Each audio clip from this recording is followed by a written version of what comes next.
አንድ ምስጢር እነግራቸዋለሁ። ምስጢር ነው፣ ዓለም አታውቀውም።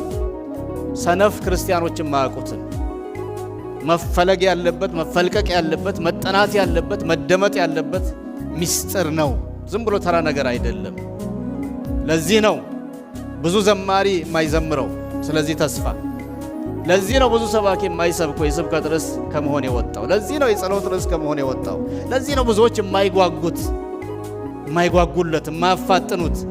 ምን ስለሆነ? ምስጢር በቀላሉ የማይገባ ስለሆነ። እነግራችኋለሁ ይላል። ምስጢሩን ሲነግር ሁለት መለከቶች ይነፋሉ።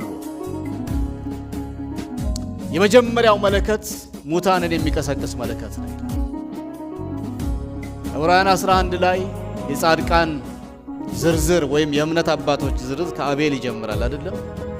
ምናልባት ከአቤል ጀምሮ ጌታ ኢየሱስ ክርስቶስ ከሚመጣ ወይም እስከዚህኛው መለከት ቀን ድረስ አምነው በጽድቅ ኖረው ያንቀላፉ የሞቱ የተቀበሩ ማለት ነው።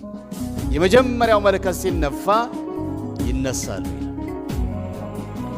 እንዴት ይነሳሉ? ጅብ የበላው እሳት ያቃጠለው ውሃ የወሰደው እንዴት ነው የሚነሳው? እኔ ማብራሪያ ልሰጥ አልችልም። የሚገባኝ አንድ ነገር ነው። እግዚአብሔር ሁሉን ይችላል።